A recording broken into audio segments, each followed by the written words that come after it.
Okay, so imagine you're living around 600 BCE. The world is going through this absolutely explosive moment of philosophical innovation. We're talking Buddha in India, Confucius in China, the pre-Socratics in Greece. It's like the universe decided to wake up all at once and start asking the big questions. And right in the middle of this intellectual revolution, you've got this figure named Kapila. Now here's what's wild about Kapila. He's operating at the intersection of multiple traditions. He's emerging from the Vedic spiritual tradition, which already has thousands of years of wisdom behind it. But he's not just repeating what came before. He's doing something radically new. He's taking this ancient wisdom and systematizing it, creating what we'd recognize today as a proper philosophical framework. Logical, rigorous, comprehensive. The tradition reveres him as an incarnation of divine wisdom itself. And look, I know that might sound like mythological exaggeration, but here's the thing.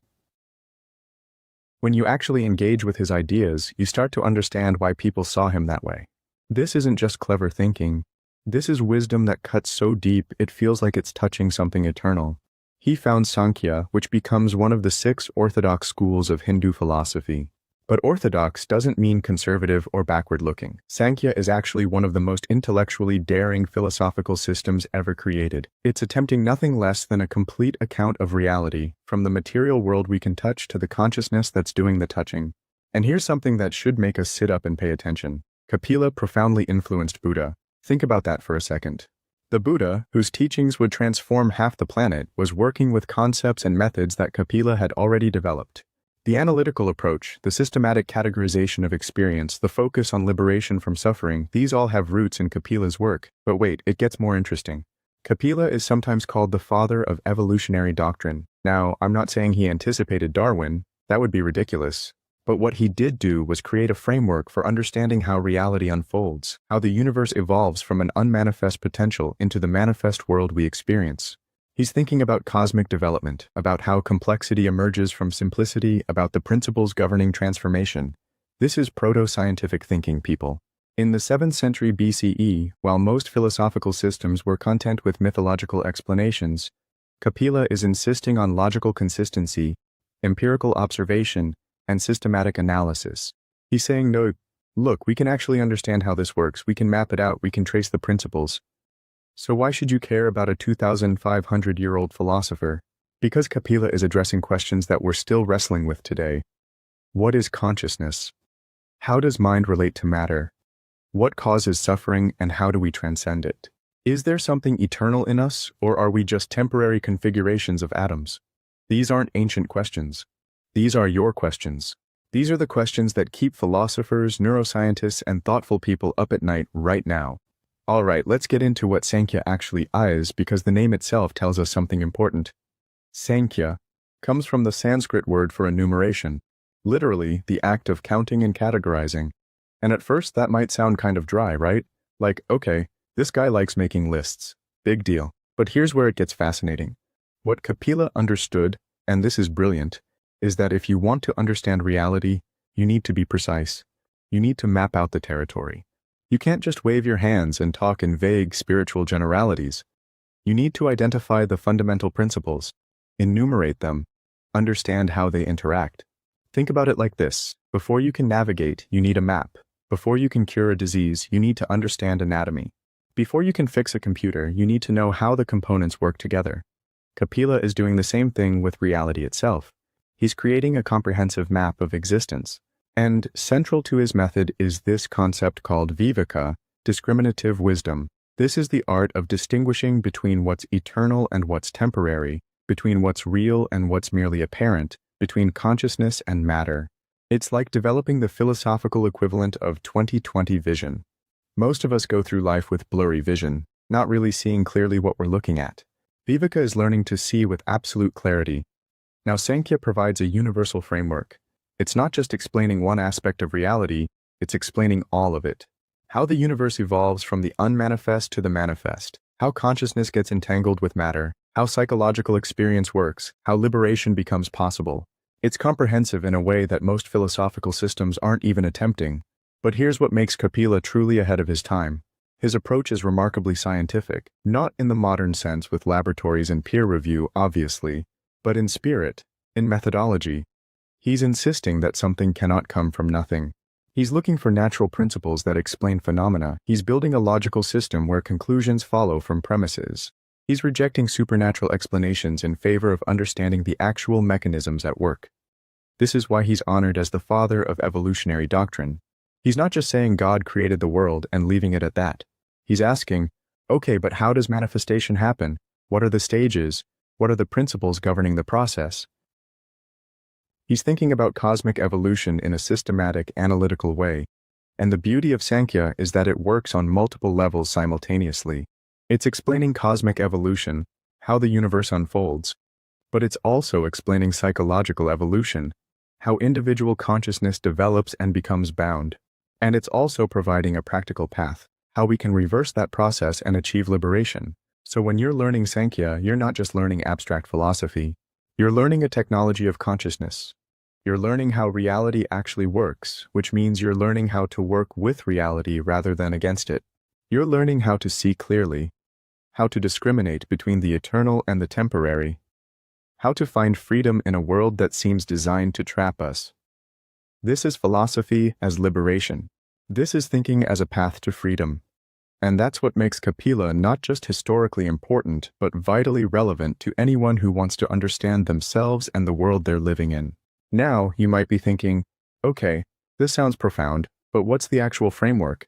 What are these principles he's enumerating? Hold that thought, because we're about to dive into the heart of Sankhya, the profound dualism that makes everything else possible. Alright, here's where we get to the absolute core of Kapila's vision, and I'm going to be honest with you, this is one of those ideas that, when it really clicks, changes how you see everything. At the heart of Sankhya lies a radical dualism. Kapila says there are two eternal independent principles, and everything in existence comes from their interaction. These two principles are Purusha and Prakriti. Now let's break this down carefully because the terminology matters. Purusha is pure consciousness. And when I say pure, I mean absolutely pure. Untainted. Unchanging. Eternal.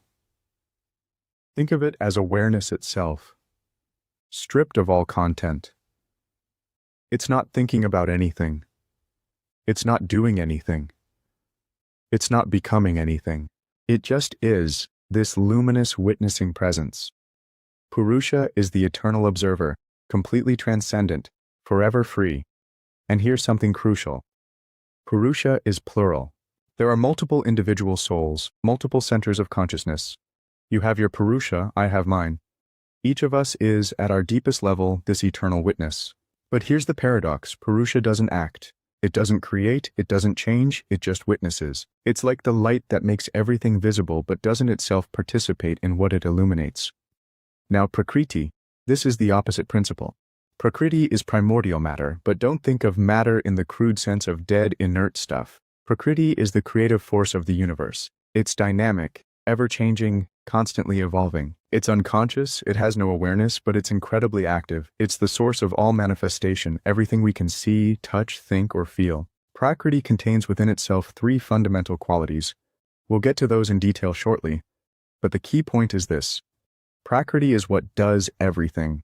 It's the principle of activity, transformation, evolution. While Purusha just watches, Prakriti dances. Now here's where it gets really interesting. Neither of these principles can function alone. Purusha without Prakriti is pure consciousness with nothing to be conscious of. It's awareness in a void. Prakriti without Purusha is blind activity with no one to witness it, no purpose, no meaning. They need each other. And Kapila gives us this absolutely brilliant metaphor to explain their relationship. He says Purusha and Prakriti are like a lame person with sight riding on the shoulders of a blind person who can walk. Think about that image for a second. The lame person can see where to go but can't move. The blind person can walk but can't see the path. Separately, they're stuck. But together they can navigate the world. The seeing person guides, the walking person moves. That's the cosmic partnership. Purusha provides the consciousness, the witnessing awareness that gives meaning and purpose. Prakriti provides the activity, the manifestation, the actual unfolding of the universe. When they come together, not in a literal mixing, but in a kind of proximity, a relationship, that's when creation happens. That's when the cosmic dance begins. And this is where suffering enters the picture. Because what happens is this: Purusha, in its proximity to Prakriti, starts to identify with Prakriti's activities. Pure consciousness starts to think it is the body, is the mind, is the emotions. It forgets its true nature. It's like the lame person forgetting they're just riding and starting to believe they are the walking person. This misidentification, this confusion of the eternal witness with the temporary manifestations, is the root of all bondage, all suffering. We think we're our thoughts, our feelings, our bodies, our roles. But according to Kapila, that's a cosmic case of mistaken identity. You're not those things. You're the consciousness observing those things. Now I know what some of you might be thinking. Wait. This sounds like Descartes. Mind versus body. The ghost in the machine. But it's actually profoundly different. Descartes couldn't figure out how mind and body interact. That was his famous problem.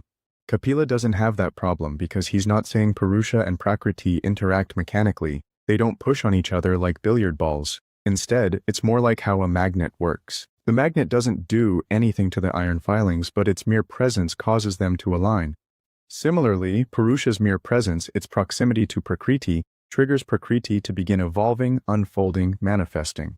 Consciousness doesn't create matter, but it's the necessary condition for matter to actualize its potential. This is subtle, sophisticated philosophy. And what makes it so powerful is that it explains both the cosmic level, how the universe comes into being, and the personal level, how you come to experience yourself as bound, limited, suffering. The whole spiritual path, according to Kapila, is about reversing this confusion. It's about the lame person remembering, oh wait, I'm not actually walking, I'm just observing, I'm free. I've always been free, I just forgot. Okay, so now we've got our two fundamental principles, Purusha and Prakriti. But Kapila doesn't stop there, because here's his next brilliant move. He maps out exactly how Prakriti evolves. He gives us the entire architecture of manifestation from the most subtle to the most gross. This is the famous enumeration of the 25 Tattvas. The 25 principles or categories of existence. And before your eyes glaze over thinking this is just going to be a boring list, let me tell you why this is actually mind-blowing. What Kapila is doing here is creating a comprehensive taxonomy of reality. He's showing us the layers of existence, how they emerge from each other, how they interact. This isn't random. This is systematic philosophy at its finest. Every principle has its place, its function, its relationship to the others. Let's build this from the ground up, the way Prakriti actually evolves. First, you've got Prakriti itself, unmanifest potential containing everything in seed form. Then, when Purusha comes into proximity, Prakriti begins to differentiate. The first thing to emerge is Mahat or Buddhi, cosmic intelligence, the principle of discrimination and decision-making. This is the first glimmer of order, of structure. From Buddhi comes Ahamkara, the ego principle, the sense of I-ness. This is where individuation happens, where the universal starts to become particular. And from Ahamkara, the evolution branches in multiple directions. This is where it gets intricate, so stay with me. You get the 5 subtle elements, the tanmatras. These aren't physical substances yet. They're more like energetic templates, potentials. There's the subtle element of sound, of touch, of form, of taste, of smell. These are the principles behind what we perceive, the archetypal patterns. From these subtle elements emerge the 5 gross elements. And now we're talking about actual physical reality. Ether, space, air, fire, water, earth. These are the building blocks of the material world we can touch and measure, but we're not done. Because for consciousness to interact with this material world, you need instruments. So you get the 5 sense organs: ear, skin, eye, tongue, nose. These are the tools of perception, the ways consciousness gathers information about the manifest world. And you need the 5 action organs. The organs of speech, hands, feet, excretion, and reproduction. These are the instruments through which we act in the world, how we express ourselves and interact. Finally, you've got the internal instruments, manas, the coordinating mind, buddhi, individual intellect, and ahamkara, personal ego. These are the subtle machinery that processes experience, makes decisions, creates the sense of individual identity. Add it all up, Prakriti 1 plus Mahat Buddhi 1 plus Ahamkara 1 plus 5 subtle elements, 5 plus 5 gross elements, 5 plus 5 sense organs, 5 plus 5 action organs. 5 plus 3 internal instruments. 3 plus Purusha. 1. 25 Tattvas. Now, you might be thinking, okay, that's a lot of categories. So what? Here's what. This system explains both cosmic evolution and psychological experience. It shows how the universe unfolds from pure potential into manifest complexity. But it also shows how individual consciousness gets entangled with matter, how we build up this complex apparatus of body and mind that we then mistake for our true self. Think about your own experience right now. You're seeing these words. That's your eye, sense organ, perceiving form, subtle element, manifested as light, gross element. Your mind, manas, is processing the meaning. Your intellect, buddhi, is evaluating whether this makes sense. Your ego, ahamkara, is having reactions. I agree. I disagree. I'm confused. This is interesting. All of this machinery is Prakriti, all of it is the creative unfolding of primordial matter. But you, the awareness watching all this happen, that's Purusha. That's the eternal witness that was never born and will never die. And here's what's remarkable. This 2,500-year-old framework maps onto modern understanding in surprising ways. Contemporary philosophy of mind struggles with the hard problem of consciousness.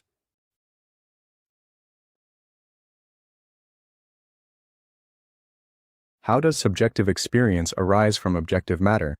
Kapila would say, it doesn't. Consciousness, Purusha, and matter, Prakriti, are eternally distinct. The appearance of consciousness arising from matter is the fundamental confusion. Neuroscientists map out the brain's architecture, sensory processing, motor control, executive function. Kapila already gave us that map, but he embedded it in a larger framework that includes the subtle dimensions of experience. Physicists talk about fields and particles, energy and matter. Kapila's subtle and gross elements are doing similar work. Distinguishing between the energetic patterns and their material manifestations, the elegance of this system is that it's complete. It accounts for everything from the most refined aspects of consciousness to the densest forms of matter. It shows how they're connected, how they evolve from each other, and, crucially, how understanding this architecture is the key to liberation. Because once you see clearly which parts of your experience are Prakriti, temporary, changing, not self, and which part is Purusha, eternal, unchanging, your true nature, you can begin to disentangle yourself. You can stop identifying with the machinery and recognize yourself as the witness. That's not just philosophy, that's a technology of freedom, and that's why Kapila's enumeration isn't just intellectual exercise, it's a practical guide to awakening. Alright, now we're getting to what makes Kapila not just historically important, but genuinely revolutionary. Because what he's doing here, in the 7th century BCE, remember, is something that most philosophers wouldn't attempt for another 2,000 years. Let's start with this principle. Something cannot come from nothing. Sounds obvious, right? But think about what this means philosophically. Kapila is rejecting magical thinking. He's rejecting the idea that the universe just popped into existence from absolute nothingness. He's insisting that there must be a material cause for everything that exists.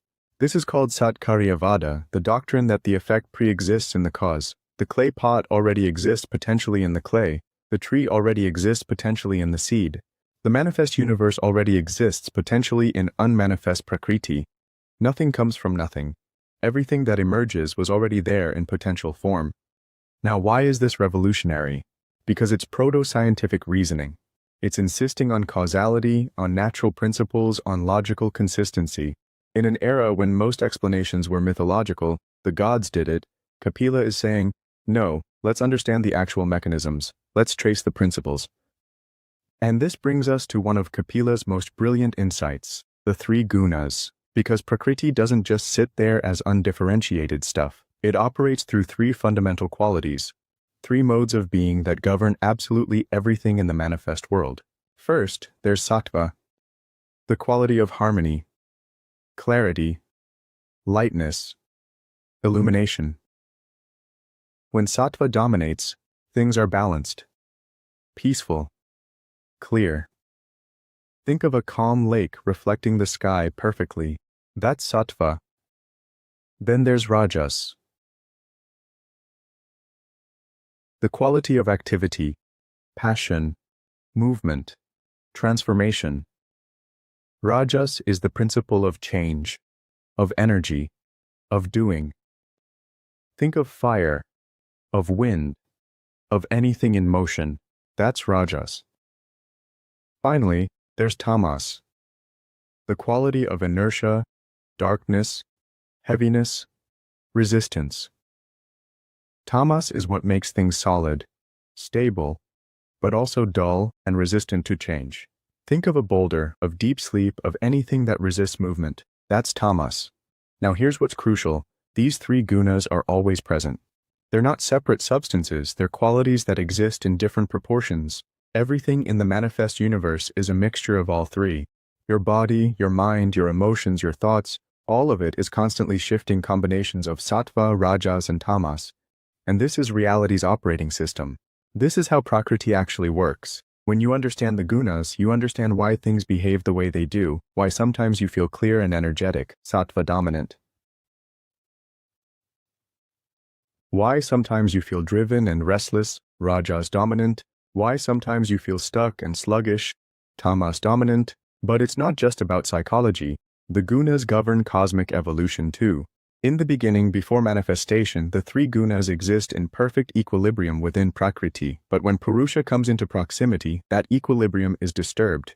The gunas start to interact, to combine in different proportions, and that's what drives the entire evolutionary process. Sattva gives rise to the subtle principles, mind, intellect, the sense organs. Rajas provides the energy for transformation and activity, the action organs, the vital forces. Tamas produces the gross material elements, earth, water, fire, air, ether, in their dense, inert forms. This is sophisticated systems thinking.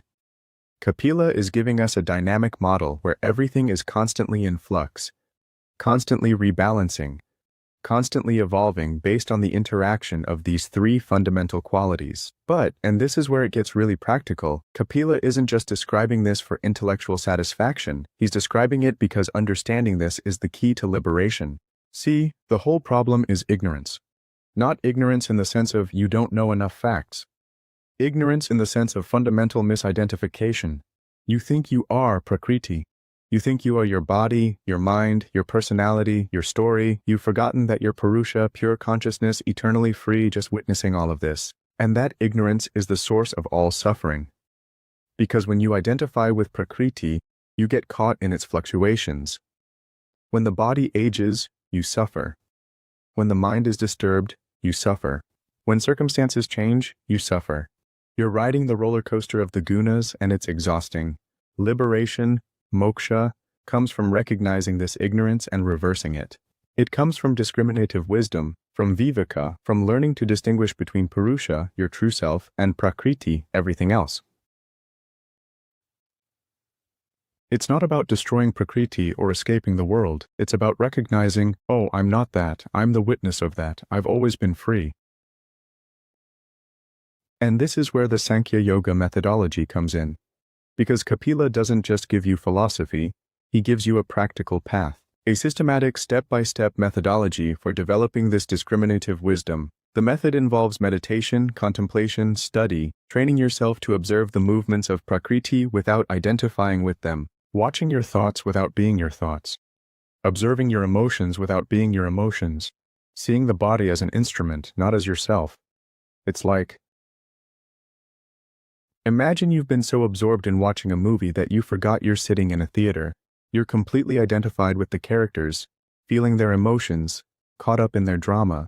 Liberation is like suddenly remembering, oh wait, I'm not in the movie, I'm watching the movie. I can stand up and leave anytime I want. That's what Kapila is offering. A way to recognize that you've been watching the cosmic movie of Prakriti, completely absorbed, having forgotten that you're the eternal witness, the Purusha, who was never actually bound in the first place. And the beauty of this path is that it's empirical. You don't have to take it on faith. You can test it. You can practice discrimination, observe the results, and see for yourself whether it leads to freedom. This is philosophy as experiment, as lived practice, as transformation. That's why Kapila's insights aren't just revolutionary for their time, they're revolutionary, period. He's giving us tools that still work, a framework that still illuminates, a path that still liberates. Now, we need to talk about something that might seem like a shift in register, but actually reveals another dimension of Kapila's significance. Because in the Srimad Bhagavatam, one of Hinduism's most sacred texts, Kapila appears not just as a philosopher, but as an incarnation of the Supreme. Chapters 25 through 33 of the third canto contain Kapila's teachings to his mother, Devahuti, and what's presented there is profound wisdom delivered with divine authority. The text frames Kapila as someone who doesn't just understand truth intellectually, he embodies it. He is truth teaching itself. Now, I want to be careful here. You don't have to accept the theological framework to appreciate what's happening philosophically. But what's interesting is how the Bhagavatam integrates Kapila's technical, analytical philosophy with devotional spirituality. It's showing us that these don't have to be separate paths. In these chapters, Kapila lays out the Sankhya philosophy we've been discussing, the 25 Tattvas, the distinction between Purusha and Prakriti, the path of discrimination. But he also emphasizes bhakti, devotion, love, surrender to the divine. And at first, this might seem contradictory.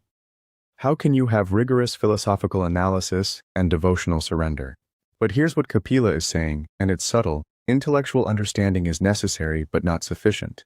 You can map out all 25 tattvas, understand the gunas perfectly, grasp the theory of Purusha and Prakriti, and still be bound, because knowledge alone doesn't transform you. It has to become lived wisdom. It has to penetrate to the level of being, not just knowing. And this is where yoga comes in.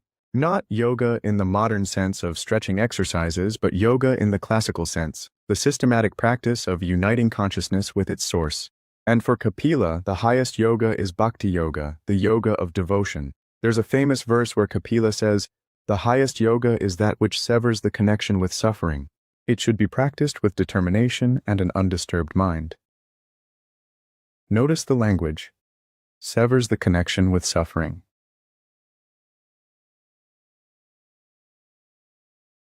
That's the same liberation we've been talking about, the same recognition of Purusha's eternal freedom. But now it's being presented as a practice, a yoga, something you do, not just something you understand. And the devotional element, bhakti, serves a crucial function, because the mind is slippery. You can intellectually understand that you're not the body, not the mind, not the ego, and then 5 minutes later be completely identified with them again. The emotions pull you back in. The habits of identification are deep.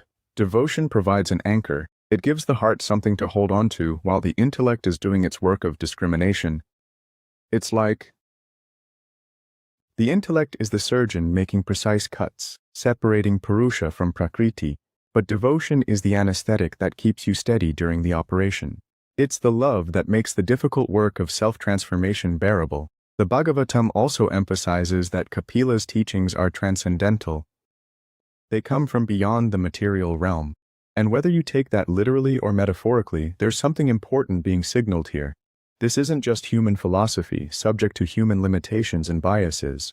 This is wisdom that transcends personal opinion, cultural conditioning, historical context. It's tapping into something universal, something eternal. And that's why Kapila is presented with such reverence. He's not just another smart philosopher with interesting ideas. He's a channel for transcendental knowledge, a bridge between the finite and the infinite, the temporal and the eternal. Now here's where this gets really interesting for us today. In modern Western philosophy, we tend to separate rigorous analysis from spiritual practice.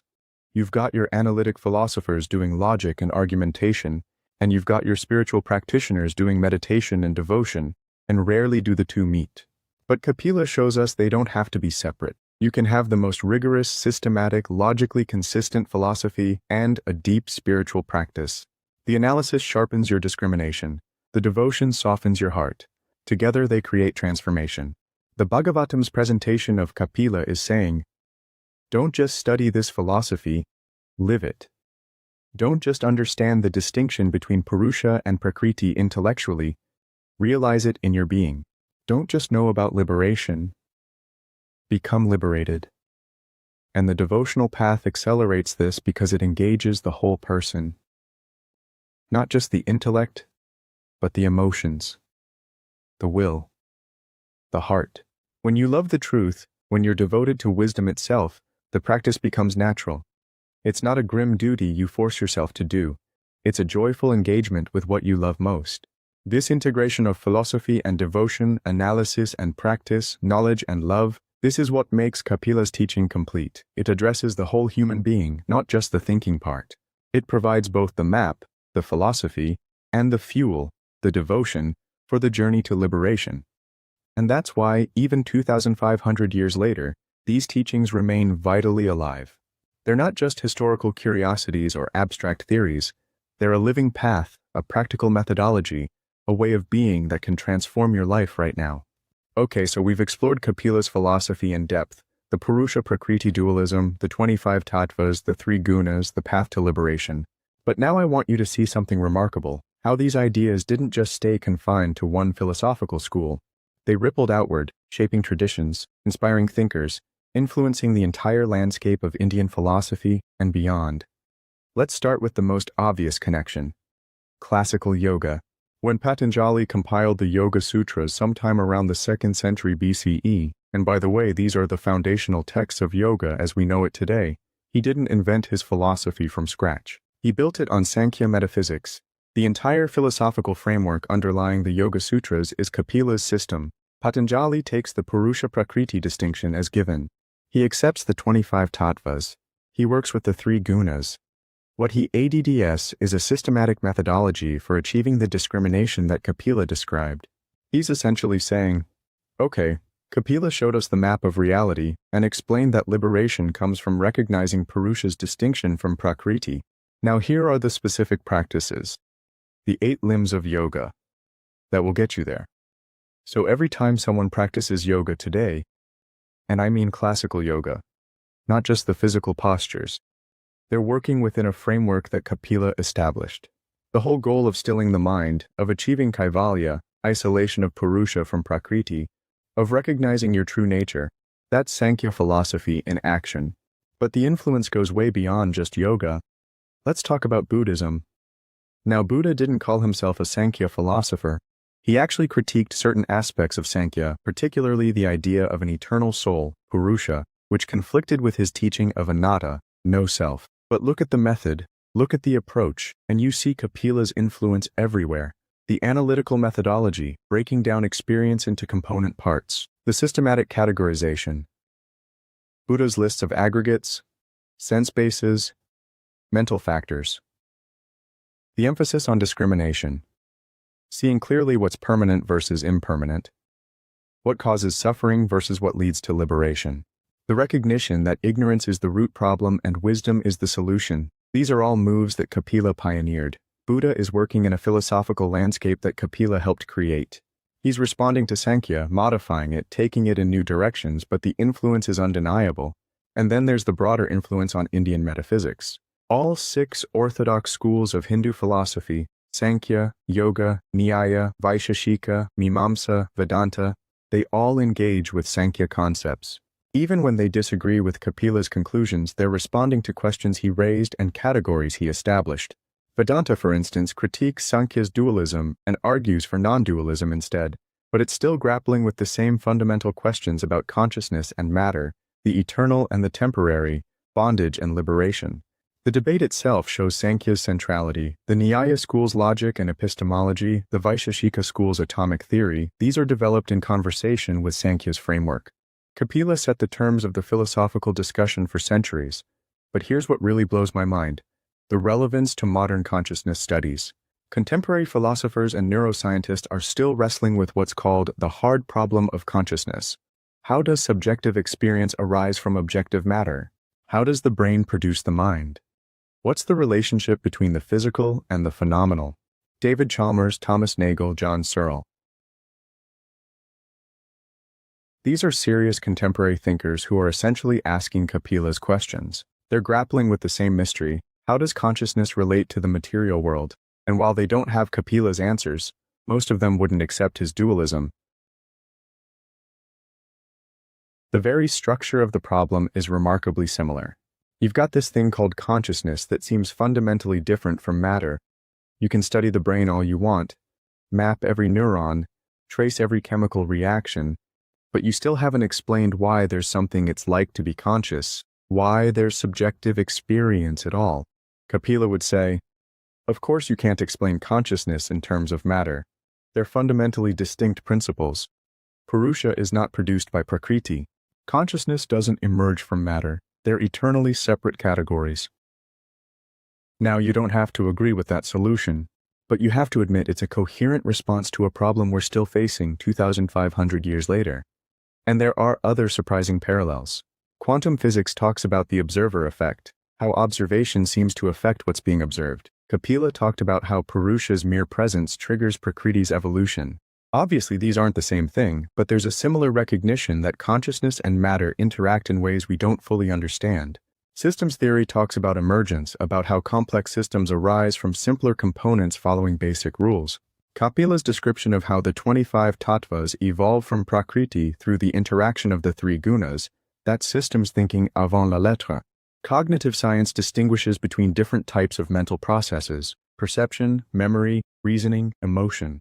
Kapila already made those distinctions with his analysis of the internal instruments: manas, buddhi, ahamkara. I'm not saying Kapila anticipated modern science. That would be absurd. But I am saying he was asking the right questions, developing systematic frameworks, insisting on logical rigor and empirical observation, all the hallmarks of good philosophical and scientific thinking. And that's why Sankhya serves as this remarkable bridge between ancient Vedic wisdom and modern scientific thought. It's rooted in contemplative insight and spiritual practice, but it's expressed in rational, systematic, analyzable terms. It respects both the subjective dimension of consciousness and the objective dimension of matter. It honors both the mystical and the empirical. This is philosophy at its best, taking the deepest questions seriously, developing rigorous frameworks for understanding them, and offering practical paths for transformation. Not just thinking about reality, but showing how to navigate it, how to transcend suffering, how to realize freedom. And the fact that these ideas are still relevant, still generative, still inspiring thinkers across traditions and disciplines, that tells you something about their depth, their power, their truth. Kapila didn't just create a philosophical system. He opened up a way of seeing, a mode of inquiry, a path of wisdom that continues to illuminate the human condition millennia after he walked the earth.